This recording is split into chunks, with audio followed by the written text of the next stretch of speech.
संरक्षण क्षेत्रात लष्करी स्फोटकं आणि प्रोपेलंट निर्मिती उद्योगांमध्ये होणारे अपघात पूर्णपणे शून्यावर आणणं हेच अंतिम उद्दिष्ट असलं पाहिजे। त्यासाठी सुरक्षा नियमांची काटेकोर अंमलबजावणी, आधुनिक तंत्रज्ञानाचा वापर आणि गुणवत्ता हमी व्यवस्थेला सर्वोच्च प्राधान्य देणं आवश्यक असल्याचं संरक्षण उत्पादन विभागाचे सचिव संजीव कुमार यांनी सांगितले।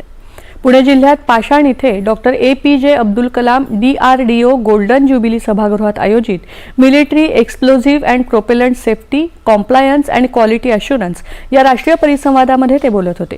यावेळी संरक्षण मंत्रालयाचे गुणवत्ता हमी महासंचालक N मनोहरन हे देखील उपस्थित होते। गेल्या काही वर्षात संरक्षण सार्वजनिक उपक्रम आणि खासगी उद्योगांमध्ये घडलेल्या काही अपघातांच्या पार्श्वभूमीवर या परिसंवादाचं आयोजन करण्यात आल्याचं संजीव कुमार यांनी सांगितलं। या घटनांच्या कारणांचा अभ्यास करण्यासाठी नेमलेल्या तज्ज्ञ समितीच्या अहवालातून सुरक्षा व्यवस्थेतल्या त्रुटी समोर आल्या असून त्यावर राष्ट्रीय स्तरावर चर्चा आणि उपाययोजनांची गरज असल्याचं त्यांनी नमूद केलं। मानवी जीवनाची हानी कोणत्याही नुकसान भरपाईनं भरून निघू शकत नाही, त्यामुळे सुरक्षा ही केवळ नियमांपुरती मर्यादित न राहता कार्यसंस्कृतीचा भाग बनली पाहिजे असंही ते म्हणाले।